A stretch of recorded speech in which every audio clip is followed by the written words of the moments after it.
Greetings and salutations, my friends. Welcome to my Newcastle team guide. I can speak with even more experience with this save because I did a little beta save where we did a season as Newcastle manager.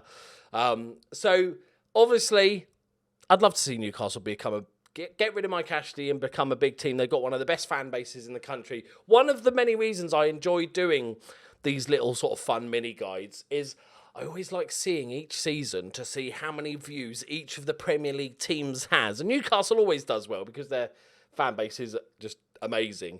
So let's have a look then. What does Mike Ashley want? Just a little FYI, if you haven't watched the beta save, Mike Ashley does actually sell the club. We had a takeover in our first season.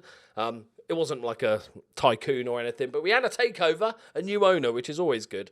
They want us to play attacking football, sign young players, do not sign players over the age of 30, work within budget. So they want mid-table and fifth rounds. And then, I love this, just the next four years, I'm looking to sell the club. So there you go, all good news. If you want the chance of a tycoon, I think it's quite random as to what sort of takeover you actually get, whether it's a local businessman or a consortium or a tycoon or whatever. So you can have some fun with this save. So let's have a look. Going to get £20 million to spend and 35 grand in wages. Not ideal. The squad itself is okay. Dubravka's a decent goalkeeper and we've got decent backups. Centre-back wise, we're pretty good. I actually went 5 at the back after a bit of time with Newcastle and enjoyed quite decent success with the fullbacks bombing on. Because they got Lascelles, they got Lejeune who's decent, we've got Kieran Clark who's a decent centre-back, Fernandez as well. So we're not, and Paul Dummett who can play centre-back, can also play left-back as well. So pretty decent coverage. Right backs, we've got 3. To be honest, and it could have just been totally my tactic or whatnot, they all were shit, and I replaced, and I bought Bogle, the right back, the young British right back, but it's probably Bogle, but I like calling him Bogle because, top quality game. But you've got 3 right backs. You've got Matt Ritchie, who's a good left, if you're bombing on with wing backs, he's not the most offensive, but if you're using attacking wing backs, he's really decent, or you can play him as a right, as an inverted winger, and all that good things. Willems, who's probably my player of the season, we've got in on loan from Eintracht Frankfurt. I would try and buy him if you can. He's not ridiculously amounts of money. And then into midfield, we've got Voldemort, we've got Isaac Hayden, who is brilliant for me. We've got both the Longstaffs, and they're both decent. I think the other one's in the under-23s. So we're doing all right. There's a bit you need to get rid of. The likes of FM Wonder Kid, once upon a time, many moons ago, for you oldies, he was like, get him. He's amazing. That 17-year-old kid, get him. He's brilliant. Not so much anymore. Almiron, who's very good still. We've got Saint Maximin, who's a weird one. Good as an inside forward, but really needs to work on his finishing. And Joe Linton, who I found wasn't prolific, but he annoyed people. I just fell in love with him. I don't know why. He played nearly every game for me and scored about 12 league goals. But he was still pretty decent and a good all-rounder. Mutu, or I think I actually sold. We've got Andy Carroll. Don't worry, people. He's back. And Dwight Gale.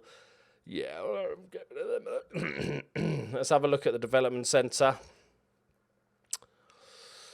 So we've got Yannick Toure, who's another young striker who has the possibility of making it. A decent young goalkeeper. Orlando Aaron's there's Matty Longstaff, who's pretty decent as well. I had him on my first team and gave him some football, and he was good. So we got this decent, and nothing in the under-18s, but that's not too bad. If we look at the team dynamics, very poor. That's to be expected, isn't it? Really, who's our team leaders? Lascelles, Shelvey, and Colback. Well, at least Lascelles and Shelvey are going to be there for a while. Colback's like okay. I think he actually starts. Yeah, he starts transfer listed. He could do a job, or you could sell him if you've got better ideas. Staff wise, so yeah, it's one of the worst in the league, but it's also one of the smallest coaching staff. Only 7 coaching staff in total. You've got a room for a couple of coaches there, but there's also a couple of really bad ones. Scouting is terrible. The medical staff is all right. they're purely, all of those are purely to look after Andy Carroll. So you'll need others to, if you want them to look after other people. But they're not too bad. Facilities-wise, we have good training, good corporate, superb data, and average youth, and then adequate recruitment. So not great. But overall, I think they're a decent side. I battled, I was still obviously learning the game and learning the way the differences in tactics and experimenting with inverted wingers and stuff. But I found it relatively okay. We had a good run at the end of the season once we settled on a tactic.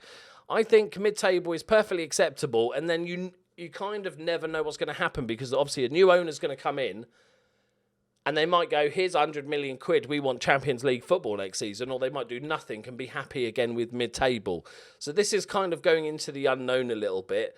But they're a decent all-around squad. There's no obvious weaknesses, but no massive strengths either. So it's one of those teams that I would probably be on the lookout for any good prospects in any position. Other than goalkeeper, I think Dubravka's fine for the next couple of seasons. But I think you can just improve anywhere. For me personally, I bought another right back and got rid of two others because they were struggling. Manquillo starts transfer listed, but they're all a much of a muchness. Yedlin's pacey, but that's kind of it. As you can see, lots of 10s and 11, and that's not Premier League quality. Emil Kraft, he was rubbish. He was terrible for me. I don't know why. He looks pretty decent. But then they're not too bad at all.